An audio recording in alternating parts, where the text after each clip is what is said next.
Ketua Umum PDI Perjuangan Megawati Soekarno Putri mengkritik situasi hukum yang seolah dipermainkan sehingga kekuasaan dijalankan tanpa batas yang dihalangi. Hal ini disampaikan Mega dalam pidato politiknya di HUT ke-51 PDI Perjuangan. Bahwa negara ini dibuat dengan susah payah, bahwa kita ditekan 3,5 abad oleh para penjajah. Lalu sekarang para elitnya, orang-orang yang sudah berkelayakan, melupakan yang namanya akar rumput, yang namanya wong cilik, yang masih sengsara, yang tidak berkeadilan. Sekali lagi saya katakan, kita setiap warga negara Republik Indonesia, siapakah dia? Akar rumput, rakyat, mempunyai hak yang sama di mata hukum. Sekarang hukum itu dipermainkan, bahwa kekuasaan itu dapat dijalankan semau-maunya saja. No, no and no. Saya selalu bilang kalau ngomong tuh sekarang 3 kali. Kenapa? Karena nomor kita 3.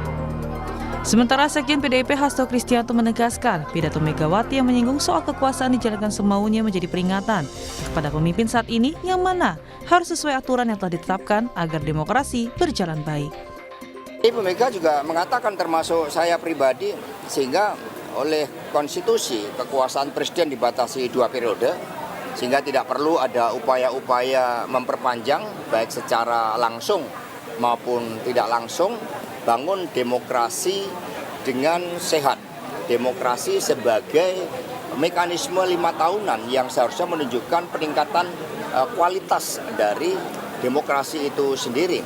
Karena kekuasaan itu sifatnya sementara dan itu diberikan oleh rakyat, maka harus digunakan sebaik-baiknya untuk kepentingan rakyat, bangsa, dan negara. Dengan pidato Satyam Eva Jayate, Ibu Mega mengingatkan bahwa rakyatlah yang memiliki kebenaran politik itu. Dialamatkan untuk Pak Jokowi kemudian? Ya, kalau Pak Jokowi juga sudah sangat paham bahwa konstitusi mengamanatkan jabatan presiden hanya 2 periode.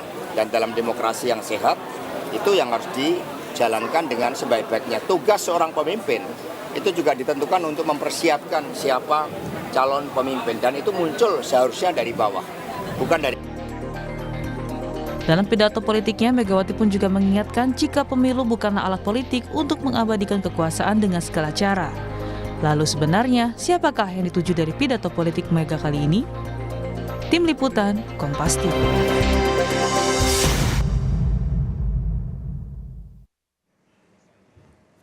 Saudara, pidato Ketua Umum PDI Perjuangan Megawati Soekarno Putri menyinggung soal hukum yang dipermainkan dan juga kekuasaan yang dijalankan semaunya. Apalagi pada tahun pemilu ini jangan halalkan segala cara. Sebenarnya apa makna pesan dari pidato Megawati Soekarno Putri ini dan siapa yang ditujukan? Kami akan membahasnya dalam dialog Sapa Pagi hari ini bersama dengan sejumlah narasumber yang sudah hadir ke studio. Ada juru bicara TPN Ganjar Mahfud melalui sambungan Zoom. Sudah ada Mas Ciko Hakim. Selamat pagi, Assalamualaikum Mas Ciko. Waalaikumsalam, pagi Risti, pagi semua, Bung Habib, Mbak Leli. Iya, selamat pagi Ciko. Dan juga yang juga sudah hadir ke studio ada Wakil TKN Prabowo Gibran. Wakil Ketua TKN. Wakil Ketua TKN Prabowo Gibran. Dari Jakarta Timur. Dari Jakarta Timur ada Mas Habibur Rahman. Selamat pagi, Assalamualaikum. Waalaikumsalam. Dan juga ada pakar komunikasi politik dari Universitas Nasional, ada Prof. Lely Aryani. Selamat pagi Disti, Habibur, Ciko. Ya, pagi Bunda. Terima kasih sudah hadir pagi-pagi ke studio ya. Dan juga Mas Ciko. Saya langsung ke Mas Ciko dulu deh nih. Karena kemarin kan PDI Perjuangan baru merayakan ulang tahun yang kemudian juga ditunggu-tunggu adalah pidato dari Bu Mega. Ternyata bersemangat sekali soal bagaimana menyinggung kekuasaan itu tidak langgeng, kemudian hukum yang dipermainkan. Dan kalimat yang kemudian saya notice adalah eling. Maksudnya apa nih, Mas Ciko? Adis nih nggak nyelamatin ulang tahun, langsung nanya. Oh iya, selamat ulang tahun, Mas. Sudah pakai baju merah, sudah pakai blazer merah. Pink. Iya, Udah hampir. Kalau pink itu hampir PDI Perjuangan. Terima kasih atas ucapan selamatnya. Alhamdulillah, puji syukur pada Tuhan.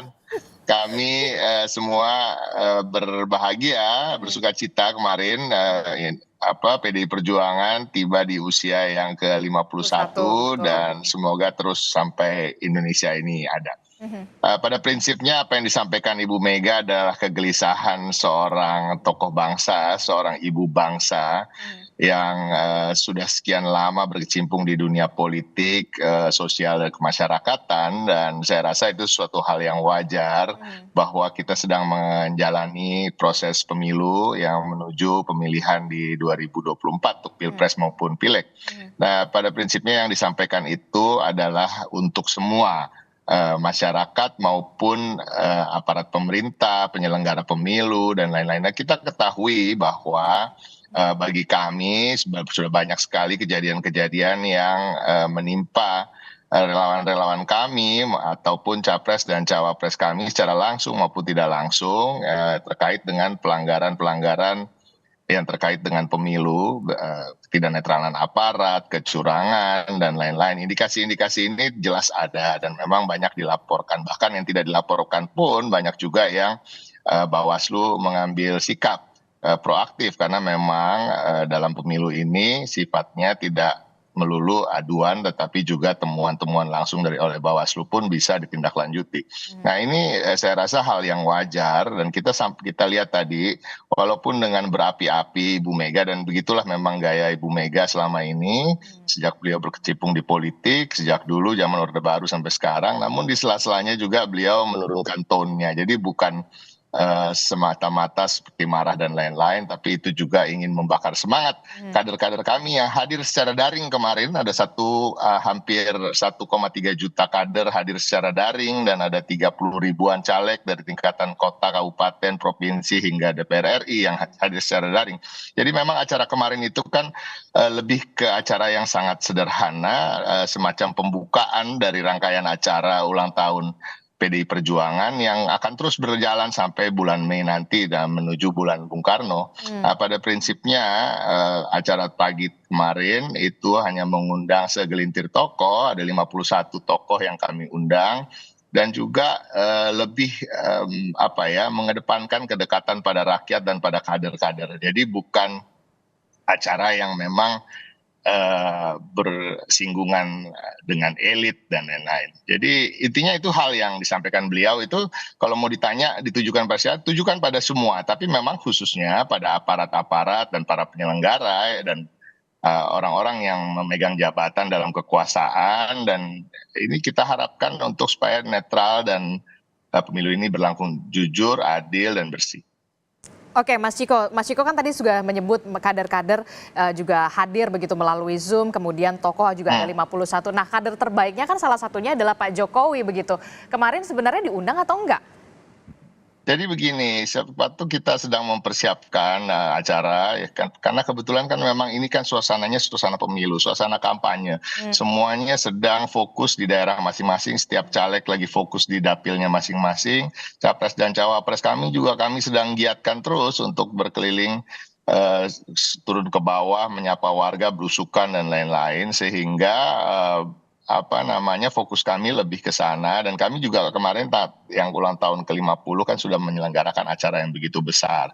Jadi kita berpikir juga bahwa kali ini kita berbicara untuk melakukannya secara sederhana dan lebih tepat sasaran. Jadi kemarin itu setelah pembukaan terus sorenya jam 4 dan jam 7 malam serentak di seluruh Indonesia itu semua kader, semua caleg turun ke bawah dan merayakannya bersama rakyat sampai tingkatan RT dan RW gitu. Nah, itu yang menjadi titik berat kami. Nah, masalah dengan ketidakhadiran Pak Jokowi. Nah, sebelum ketika kami sedang mempersiapkan acara di mana akan diselenggarakan dan lain-lain, Istana sudah mengeluarkan statement bahwa pada tanggal sekian-sekian Pak Presiden akan meninggalkan tanah air dan untuk bertugas melakukan kunjungan ke luar negeri. Nah, kami menghormati agenda Presiden dan tentunya sebagai petugas partai tetap tugas negara lebih penting daripada untuk hanya menghadiri hari ulang tahun. Sehingga kami tidak mengirimkan undangan, tetapi kami mengirimkan undangan untuk Pak Ma'ruf, Pak Wapres dan beliau berkenan hadir. Oke, jadi karena memang sudah tahu agendanya akan ke 3 negara, Filipina, kalau tidak salah Vietnam dan juga Brunei Darussalam, kemudian akhirnya undangannya ke Pak Ma'ruf ya, begitu Betul. ya? Oke, oke. Saya ke Mas Habib. Mas Habib ini kan yang kemudian menjadi apa ya, perhatian juga kemudian Pak Presiden ini tidak hadir untuk pertama kalinya di acara HUT begitu ya, karena memang ada kunjungan kerja. Tapi ada juga yang beranggapan ya ini karena ya agak sedikit renggang. Kalau Anda melihatnya, apalagi kemarin kan sebelum debat sempat ketemu Pak Prabowo. Ya, sedikit saya tanggapi pidato Ibu Mega ya. Selamat ulang tahun dulu ke Bung Ciko dan rekan-rekan. Terima kasih Bung Habib. Jadi memang soal yang disampaikan Ibu Mega sudah seperti kembali Orde Baru dan lain sebagainya, itu adalah hal yang wajar disampaikan kepada setiap pemerintahan yang berkuasa. Dulu ketika Ibu Mega jadi presiden di tahun 2001 sampai 2004, hal yang sama juga dituduhkan kepada Ibu Mega oleh kita-kita ini, aktivis di luar pemerintahan. Misalnya adanya 3 pelanggaran HAM berat, lalu adanya 39 aktivis yang dijebloskan ke penjara karena dianggap menghina presiden. Ada juga terbunuhnya aktivis HAM Munir. Ada juga terbunuhnya TSLY, aktivis di Papua. Jangan lupa ada darurat militer di Aceh. Ada 3 pelanggaran HAM berat di era itu. Itu semua akhirnya Human Rights Watch, lalu Amnesty International membuat tulisan yang sangat dikenal sampai sekarang bahwa kembalinya Indonesia ke era Orde Baru. Itu dimulai di mana? Tuduhan-tuduhan tersebut kepada pemerintahan yang berkuasa dimulai di eranya Ibu Megawati. Jadi kalau kita di kekuasaan, memang kita harus membuka diri terhadap semua masukan, termasuk ya yang disampaikan Ibu Megawati tersebut. Dianggap kekuasaan, disampaikan kekuasaan tidak langgeng dan lain sebagainya, ya itu harus diterima karena setiap orang yang berkuasa itu akan mendapat begitu. Dulu misalnya soal pemilu ini, ya kan,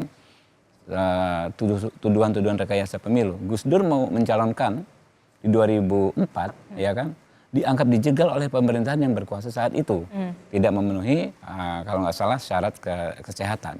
Nah, jadi kita memang ada di negara demokrasi. Konsekuensi berkuasa adalah mendapatkan kritikan. Nah, kritikan Ibu Mega itu erga omnes. Lama disampaikan senior saya Bang Ciko ya, untuk semua ya. Jadi tentu latar belakang macam-macam. Ada yang mengaitkan karena Mbak Disti tadi, karena ini sudah renggang dan lain sebagainya. Menurut saya enggak itu. Ibu Mega ini kan ibu bangsa, ya, tokoh bangsa. Apa yang beliau sampaikan saya yakin ikhlas dari hati nurani, ya, sebagai seruan baik kritik maupun otokritik. Karena bagaimanapun Ibu Mega dengan pemerintahan yang saat ini ada, ya, termasuk Presiden Jokowi itu nggak bisa dipisahkan menurut saya. Ya, nggak bisa dipisahkan. Jadi apapun konteks politiknya, misalnya Pak Jokowi anaknya maju dengan cawapresnya Pak Prabowo, tetapi dalam konteks ideologis, dalam konteks yang jauh lebih strategis itu, ya nggak bisa dipisahkan. Jadi kalau tokoh seperti Ibu Mega berbicara, kita harus ambil itu sebagai nasihat, sebagai istilahnya wejangan. Buat jadi kita tidak semua. ada, maksudnya tidak maksudnya tujuannya kemana, ke penguasa misalkan ke pemerintahan begitu? Bukan, justru ke semua, ya termasuk ke pemerintahan, ya termasuk ke pemerintahan. Kita ambil yang baiknya. Kalau ada misalnya gimmick-gimmick lalu digoreng lagi, ini menyerang pemerintahan karena sudah berbeda kapal sekarang. Iya, itu kan dinamika. Ya, udah berbeda kapal jadi? Enggak, itu kan ada yang ngomong begitu, ya kan? Kita pandang sebagai dinamika. Tapi kan kita ini kan tokoh-tokoh bangsa ini kan harus kita dengar wejangan-wejangannya, Bu. Nasihat-nasihat ini kan mahal, ya kan? Beliau punya sejarah panjang dalam mengabdi untuk bangsa dan negara, ya kan? Membesarkan satu partai politik selama puluhan tahun. 51 itu kan kontribusi tahun, bukan waktu yang sebentar. besar untuk bangsa ini, ya, sumbangan besar beliau untuk bangsa ini. Ya, kita harus apresiasi itu. Gitu. Jadi jangan dipersempit lah ini ya. Diskursus ini hanya soal kontestasi saja. Menurut saya udahlah, kita ini sebagai bangsa, kita hajar-hajaran di media ya dengan Bung Ciko nih hampir tiap hari. Ini kan sampai Februari ya Om Ciko ya. Masih 33 hari lagi. 5-6 bulan ya kan. Besok-besok kita friend lagi gitu kan. Nggak ada masalah. Udah kita harus seperti itu menyampaikan. Ini namanya edukasi juga kepada publik ya Bunda. Kita harus memberikan pendidikan politik yang baik terutama di pemilu 2024 ini. Prof Lely, apa yang bisa Prof Lely baca dari pidato kemarin dari Bu Mega yang begitu bersemangat menyinggung soal bagaimana kekuasaan, kemudian saya notice di situ berkali-kali kalimat eling. Ya. Pertama, selamat ulang tahun ya buat Bang Ciko dan PDIP. Terima kasih, Prof. Semoga menjadi partai yang besar dan membesarkan bangsa, bukan mengecilkan bangsa, terus membesarkan bangsa. Itu pertama. Yang kedua, sejuk nih rasanya merasa beruntung pernah menjadi gurunya Habibur. Biar bagaimanapun mahasiswanya Prof. Pernah menjadi mahasiswa saya. Iya, gitu ya. Ternyata sampai sekarang. Jangan guru dan juga sekali murid. dosen tetap dosen. Dan dia tetap wise, santun gitu dalam berpolitik yang saya lihat ya. Terus saya amatin juga. Hari ini doang. Biasa kita hajar-hajaran Prof. Iya benar. Ini karena ada Prof Lely. Iya. Yang pertama, setiap kali ada ulang tahun, entah itu individu, organisasi, kelompok atau masyarakat gitu, ada 3 hal itu yang dibangun di dalam momentum itu. Yang pertama refleksi, yang kedua introspeksi, yang ketiga motivasi. Jadi ketika merefleksikan, kalimat Ibu Mega itu bisa muncul karena refleksi. Jadi mungkin ada situasi yang sudah dibaca dan kita harus ingat juga loh, Pak Jokowi itu belum ada tanda kartu keluar dari PDIP ya. Jadi artinya masih menjadi bagian dari keluarga besar PDIP. Dan saya juga mengawal Pak Jokowi sejak dalam pemilihan gubernur di panggung ini Mas Ciko. Kita ini bersama-sama di Kompas TV, saya hampir 13 tahun menjadi narsum di sini. Kita mengawal perjalanan Pak Jokowi, kasih sayang Bu Mega itu begitu besar kepada Pak Jokowi. Jadi kalaulah ada yang Bu Mega sampaikan, mungkin karena Pak Jokowi memang tengah berkuasa dan dia adalah kader terbaik PDIP, otomatis kalau ada yang salah yang dilakukan oleh pemerintahan saat ini, itu adalah sentilan buat kadernya. Dan itu biasa-biasa saja, itulah bagian dari refleksi. Nah, itu menyangkut juga pada introspeksi. Kalau ini dilakukan, mudah-mudahan kalau emaknya yang ngomong, kalau ada yang salah bisa berubah. Jadi mungkin ada nuansa-nuansa, tadi Mas Ciko udah menyampaikan problem, Habibur juga udah menyampaikan problem-problem yang terjadi ketika Bu Mega. Yang terjadi pada hari ini itu menjadi bagian yang harus menjadi introspeksi bagi siapapun. Entah bagi ketiga pasangan calon itu, bagi para pembinanya, para elit yang sudah lebih dulu berkuasa di negeri ini sehingga bisa menjadi soko guru lah, motivasi. Nah ini yang membangun, apakah dari mereka yang berkandidat ini, kita membaca nih, dari bertarung, dari bertanding, mari bersanding. Saya pernah menulis itu di Koran Nasional dan dimuat. Karena saya membaca, sudah selesai nih, pertarungan sampai bulan Februari ini setelah pencoblosan selesai sebentar.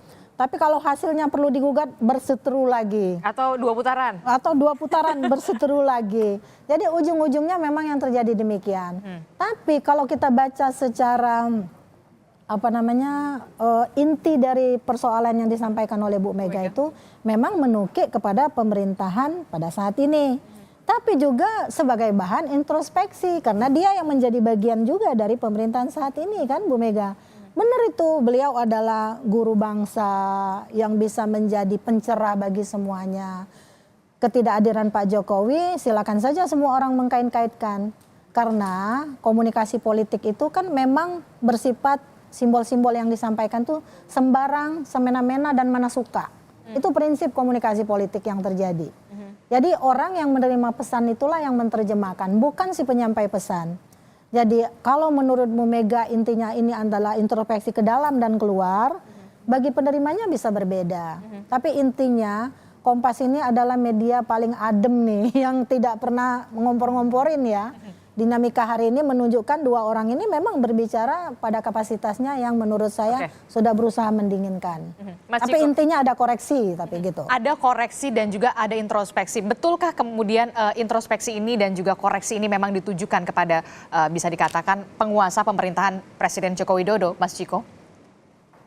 Itu seperti saya sampaikan tadi, salah satunya ya, dan memang kan kita juga melihat Bawaslu, KPU, Kompas TV juga sering mengundang, beberapa stasiun TV lain juga sering mengundang, dan topiknya dan temanya adalah pelanggaran-pelanggaran yang terjadi dalam pemilu ini. Jadi nggak ada masalah kami dibilang untuk mengkritik pemerintahan Presiden Jokowi dan beserta aparat yang berada di bawahnya, baik itu khususnya di Polri, TNI, ya kan, Kapolri dan lain-lain. Bu Mega juga memberikan contoh-contoh di mana ada pembagian bansos yang tidak melibatkan ketua RT misalnya, langsung turun ke masyarakat yang ini menyalahi etika dalam melakukan pembagian bansos yang tidak dilakukan sebelum-sebelumnya, dan ada salah satu ketua RT yang melawan gitu misalnya, dan itu juga disampaikan oleh Bu Mega. Jadi sebenarnya kalau mau mendengarkan secara utuh, jelaslah arahnya kemana saja, tetapi tadi yang saya katakan itu juga mengarah kepada kader-kader kami sendiri untuk juga introspeksi. Tadi dikatakan juga kami tidak akan kalau kita berani mengkritik orang, artinya kita juga berani untuk tidak berbuat hal yang sama.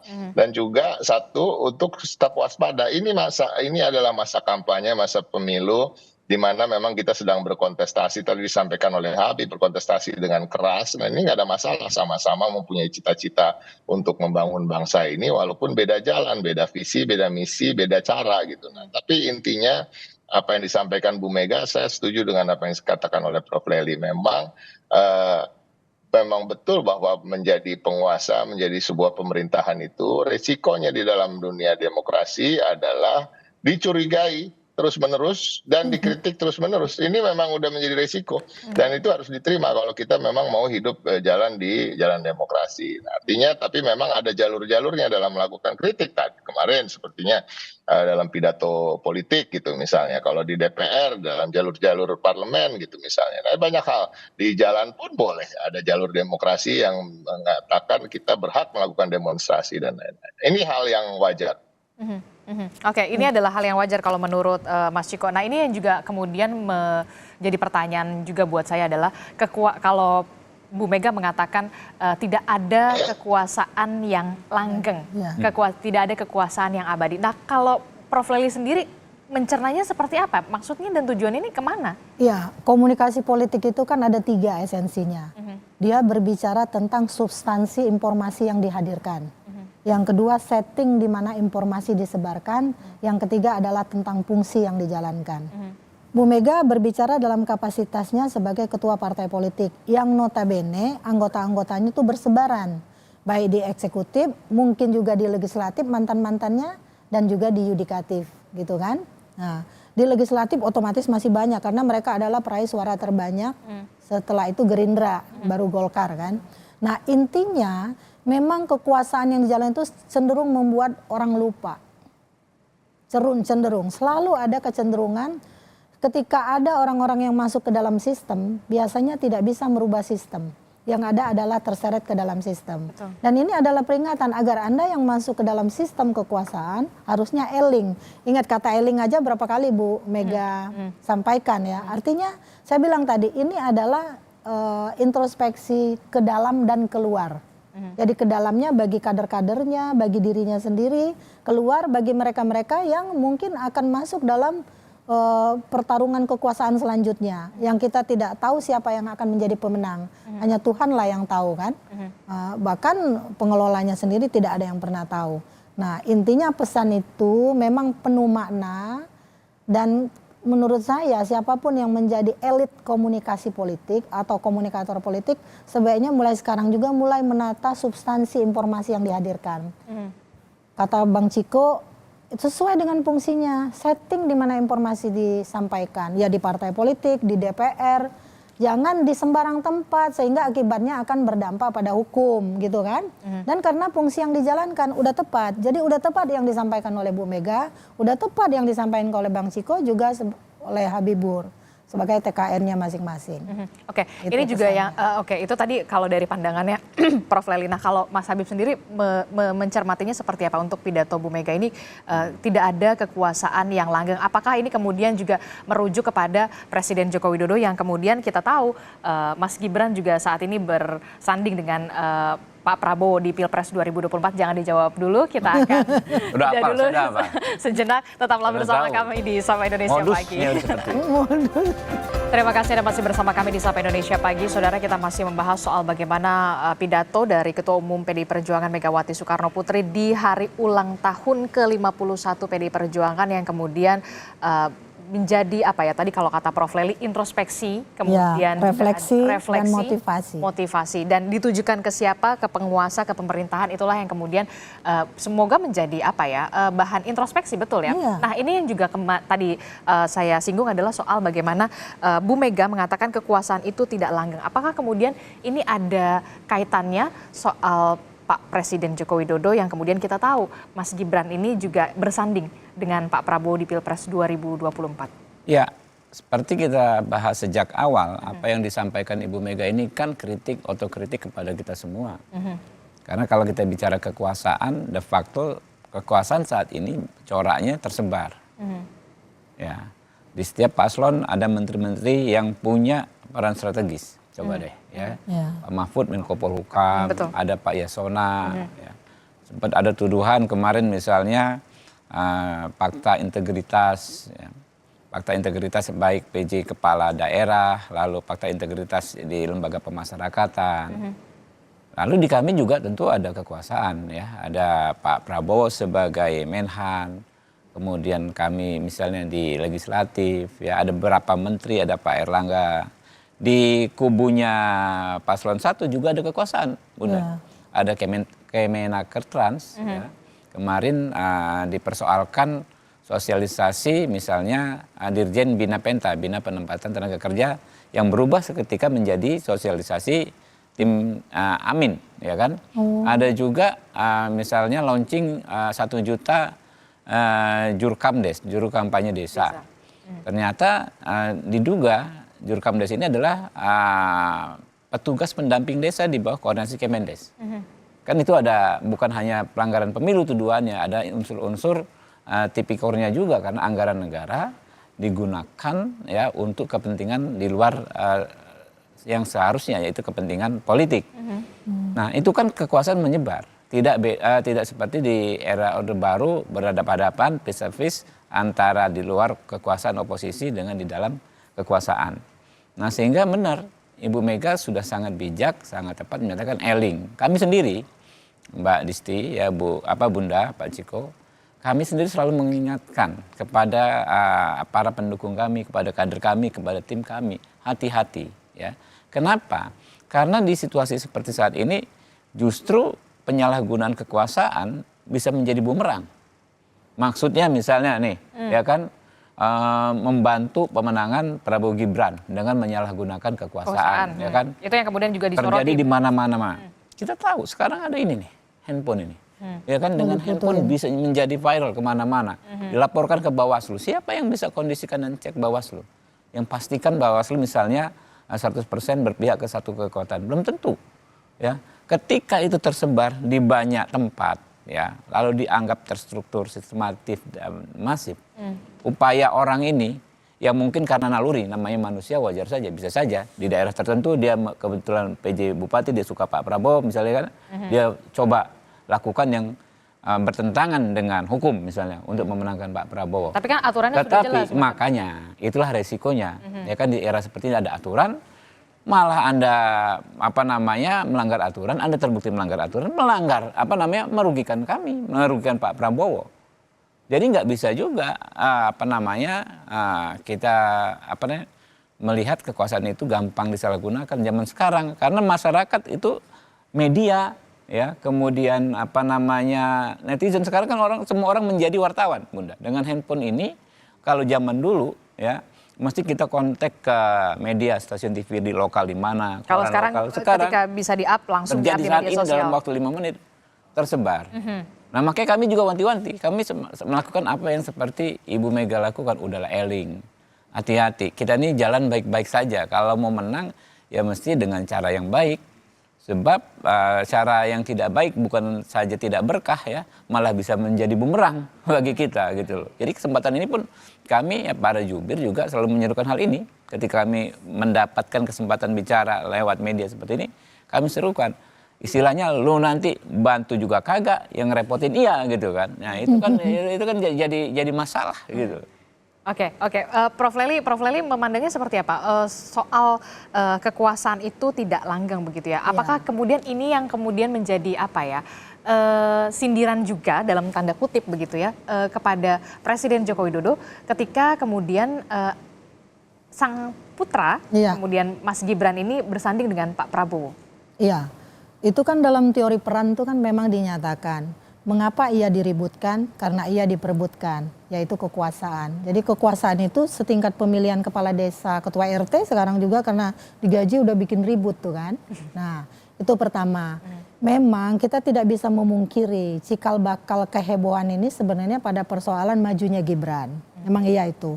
Ketika Gibran maju di Solo, saya tuh menulis tuh membela Gibran di sebuah media nasional, diterbitkan, koran terkemuka ya. Terus saya bilang tidak ada yang dilanggar oleh Gibran. Apakah karena dia anak seorang Jokowi lalu Anda demikian berspekulasi seolah-olah Gibran bersandar pada Jokowi saja, kan yang memilih rakyat. Itu karena pada saat itu memang tidak ada aturan yang dicoba diotak-atik istilahnya ya. Kemarin ini persoalan itu memang bermula dari MK gitu. Jadi seperti ada keinginan yang kuat seolah-olah entah dari Pak Jokowi, entah dari siapa, entah dari pembisiknya yang mencoba masuklah Pak anak Bapak karena ini hari terakhir.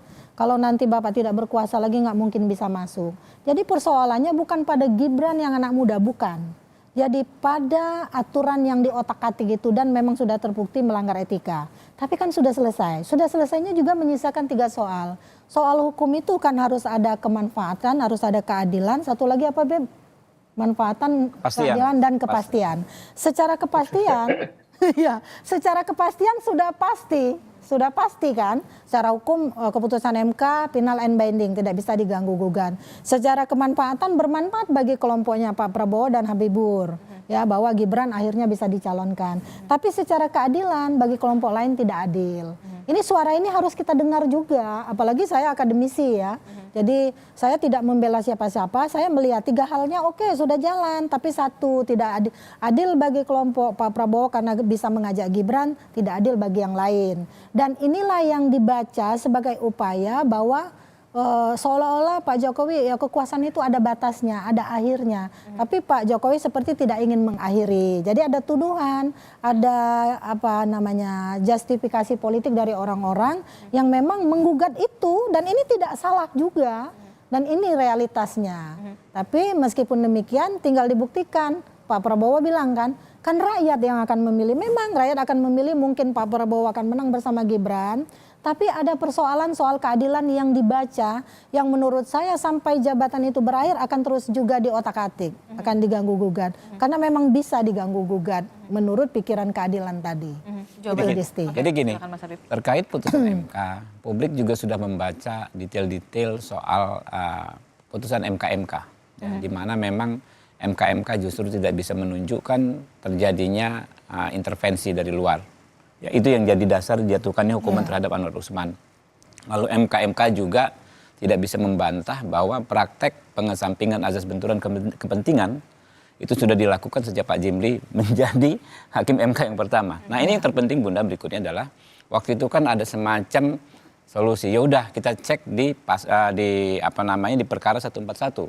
141 itu diajukan dalam konteks sepertinya ya untuk mengaudit putusan nomor 90 itu. Jadi semacam kesepakatan, oke lah sekarang kita uji lagi dengan hakim MK yang cuma 8 orang. Minus Paman Usman. Ya.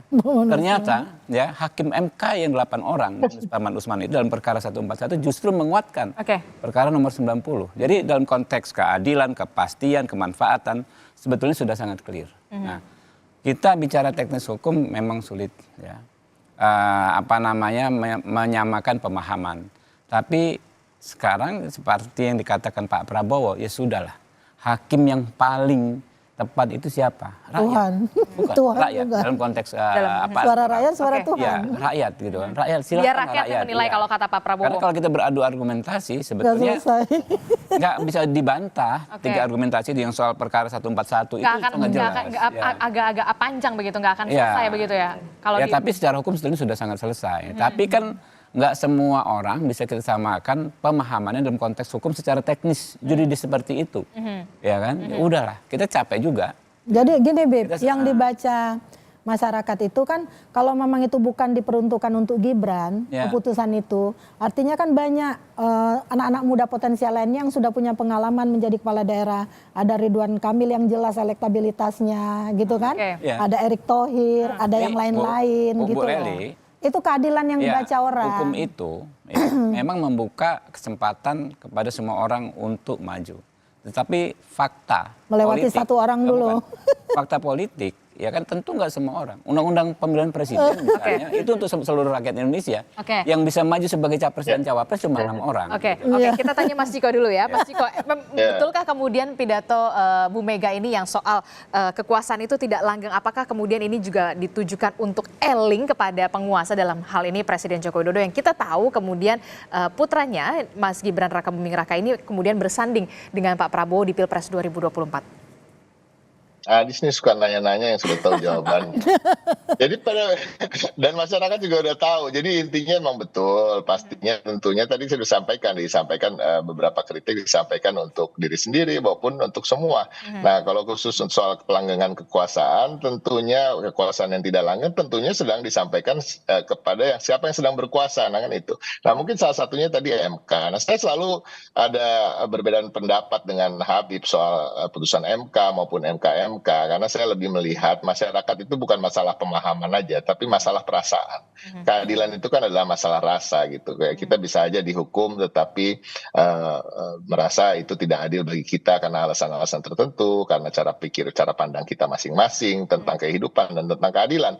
Nah, ini juga tentunya kita tahu dan ini beredar umum di masyarakat, ada rasa keadilan yang terusik. Nah, terlepas dari segala fakta-fakta hukum dan lain-lain. Nah, yang kedua soal mengingatkan soal kekuasaan itu tidak langgeng, Bu Mega pantas bicara seperti itu dan dia mempunyai statur yang tepat untuk menyampaikan itu karena beliau pernah menjadi presiden dan sudah tidak lagi menjadi presiden. Jadi dia tahu bahwa memang betul kekuasaan itu tidak langgeng dan ada masa jabatannya seperti kalau kita bicara soal undang-undang, masa jabatan presiden itu dibatasi udah 2 periode. Tetapi juga ada kejadian di mana ada pemaksaan, ada upaya-upaya untuk melanggengkan dengan mengusulkan 3 periode dan lain-lain. Jadi banyak sekali contoh-contoh yang terjadi sehingga sampai pada titik Bu Mega merasa harus mengingatkan itu, termasuk mungkin dicalonkannya Gibran juga gitu kan dengan melalui perubahan aturan di Mahkamah Konstitusi. Nah, ini kita jujur aja nggak ada masalah Bu Mega dibilang untuk mengkritik penguasa, tapi karena memang udah jelas ketika kita bicara mengingatkan bahwa kekuasaan itu tidak ada yang langgeng, pastinya yang lagi diingatkan bukanlah rakyat di akar rumput, pasti yang sedang diingatkan adalah penguasa. Oke, tapi kalau kita lihat kemudian apakah kemudian kritikan ini dimaksudkan karena setelah kemudian pemerintahan ini sudah lagi tidak satu kapal begitu dengan PDI Perjuangan? Enggak juga, kita juga biasa, kita punya anak, kita mengingatkan anak kita kan bukan berarti terus kita disown anak kita atau tidak mengakui lagi dia atau mengusirnya dari rumah. Tapi ini kan sesuatu hal yang tadi disampaikan oleh kita semua sepakat, 3 panelis di sini sepakat bahwa Bu Mega sebagai ibu bangsa mempunyai hak yang sama juga sebagai orang-orang lain yang orang-orang biasa untuk menyampaikan apa yang menjadi kegelisahan. Saya mau tanya untuk Mas Gibran dan juga Pak Jokowi berarti sampai saat ini masih di PDI Perjuangan, di merah? Sampai saat ini memang sepengetahuan saya tidak ada kartu tanda anggota yang dikembalikan atau ada putusan-putusan resmi menyangkut keanggotaan mereka Minimal masih merah muda lah. Masih, walaupun udah agak muda atau bagaimana Mas Habib? Merah muda. Merah bias. Merah bias. Prof Leli, apa yang ingin menjadi penyampai message yang efektif begitu ya, apalagi di tengah kita sebentar lagi ya, ini 33 hari lagi, komunikasi yang dilakukan oleh elit-elit politik saat ini? Iya. 33 hari itu bisa panjang, bisa pendek. Lama, Mbak. Ya, tergantung cara mengisinya, cara mengisi komunikasi politik apa yang dibangun. Makanya saya seringkali menyampaikan kepada mahasiswa saya, ke teman-teman saya yang memahami ilmu komunikasi itu kan selalu bersandar pada teorinya Laswell. Laswell itu berhenti pada efek. Padahal realitas komunikasi politik itu ada satu lagi, yaitu umpan balik. Nah, ketika itu terjadi, semua orang yang paham tentang komunikasi politik, terutama elit menurut saya, bahwa berkelindanglah dalam pesan-pesan komunikasi politik yang memikirkan bahwa ini harus ada umpan baliknya, akan sampai pada umpan balik. Nah, ketika para teoritisi nggak memikirkan, mereka yang berpraktek politik ini yang melakukan itu. Sehingga 33 hari ini bisa diisi dengan sesuatu yang bermakna. Pesan politiknya itu sampai. Jadi bukan hanya sampai tapi dipertukarkan. Makanya tidak ada penyampaian pesan politik tapi pertukaran pesan politik. Karena komunikasi politik itu tidak lagi dikonsepsikan sebagai yang bersifat satu arah atau linier. Tapi sudah interaksional, konvergen, bahkan transaksional. Nah, transaksionalnya harus positif gitu. Jadi jangan ada lagi gimmick-gimmick yang mendiskreditkan salah satu pihak, tapi membangun kekuatan secara bersama. Atau pada akhirnya mereka tuh bertentangan di layar kaca, di belakang mereka cipika-cipiki loh, gitu kan. Itu yang terjadi. Semuanya, para calon juga demikian. Dan saya saksi hidup seringkali berada di antara mereka gitu. Tadi Prof Leli mengatakan bisa jadi ini merupakan komunikasi umpan balik. Ketika sebelumnya kita tahu Pak Jokowi ini bertemu dengan Pak Prabowo, kemudian partai pendukung dari koalisi Pak Prabowo. Apakah kemudian pidato ini juga merupakan salah satu bentuk komunikasi umpan balik yang dilakukan oleh PDI Perjuangan ketua umumnya? Iya, sebenarnya ya Pak Jokowi itu kan kader paling disayang sama Bu Mega. Bahkan kalau menurut masa jabatan Orde Baru kan 32 tahun. Pak Jokowi itu menjabat dalam lindungan dalam bimbingan PDIP itu 22 tahun. Total jenderal ya, dari wali kota, gubernur, dan akan berakhir nih sebagai presiden. Nyaris 22 tahun bukan masa yang kecil. Kalau anak gadis itu udah bisa sampai kawin gitu ya, istilahnya ya. Artinya sudah banyak sekali petuah-petuah politik, petata petiti politik yang sudah dibangun melalui Bu Mega kepada perjuangan Pak Jokowi yang dari awal tadi. Jadi intinya menurut saya selayaknya, kalau pesan saya, Pak Jokowi hadirlah kemarin. Tapi kan kemarin ketika ketemu dengan ketua partai dikritik, dibilang berpihak. Jadi serba salah juga. Barangkali pilihan itu menjadi sulit. Dia kader PDIP, tapi ketika dia ketemu nanti dengan seluruh kader PDIP, ada asumsi yang salah. Ini gimana sih main dua kaki lagi? Ini anaknya ada di sini, ini dia partai. Jadi memang elit itu harus lebih cerdas dari kita sebagai pengamat, dari kader-kadernya. Mereka harus lebih tinggi inteligensi politiknya gitu. Mas Habib. Ya memang situasi di elit itu kadang-kadang kita sulit pahami. Ya, kenapa? Karena dinamika yang terjadi itu kan nggak semuanya bisa terbuka. Ya. Ternyata banyak hal-hal yang sederhana, tapi kita overanalisis, orang banyak mengasumsikan macam-macam, menjadi rumit sekali. Ya, kadang ada panggung depan dan ada panggung belakang. Ada panggung tengah juga. Ada panggung tengah tuh kalau kata Prof Leli. Panggung-panggung saja ya, tapi memang faktanya saya juga begitu. Saya ini kan karena karena saya sebagai advokat ada di lingkungan tersebut ya, karena posisi saya sebagai orang teknis hukum sejak 2014, 2019, 2024 ini. Saya juga mengikuti komunikasi elit karena saya ada di situ kan ya. Ternyata hal yang sebetulnya tadinya saya lihat rumit dari luar ternyata sederhana sekali. Iya. Seperti yang kita lihat. Ya, penentuan macam-macam lah, penentuan capres dan cawapres juga sebetulnya banyak yang sederhana. Penentuan partai-partai koalisi banyak yang terjadi bukan karena faktor-faktor besar ya kan, tapi karena hal-hal yang ya sepertinya sederhana menurut saya. Ini yang kita memang nggak bisa tangkap semua, karena kan ini kalau Anda bicara soal Bu Mega dengan Pak Jokowi itu kan ceritanya panjang, ya kan. di dalam konteks kita berjuang ini saya selalu bilang ada persoalan ideologi, ada persoalan politik, ada persoalan organisasi.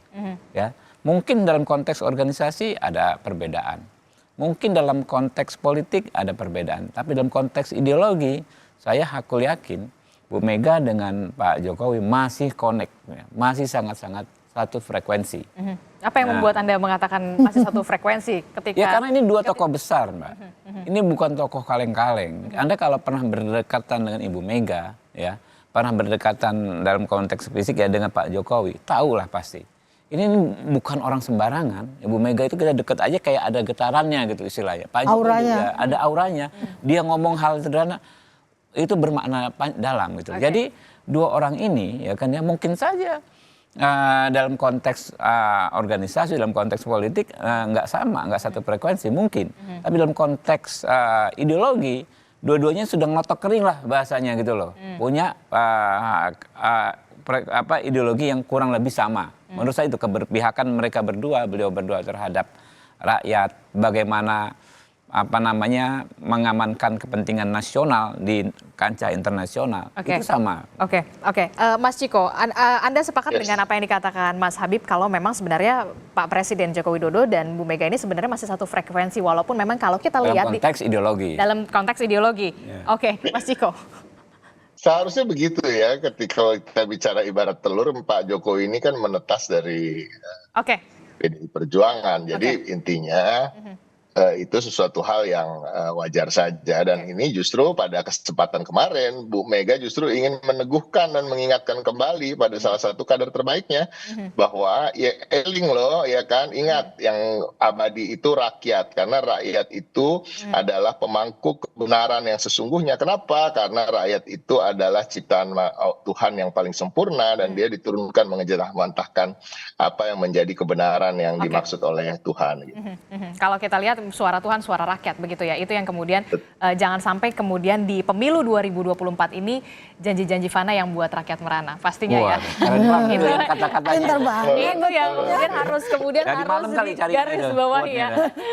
Baik, terima kasih Mas Habibur Rahman, Prof. Lely, Mas Ciko telah bergabung bersama kami. Kita kembali lagi nanti di dialog, di kesempatan dialog lagi nanti ya. Terima kasih. Assalamualaikum, selamat pagi. Hati-hati di jalan. Siap.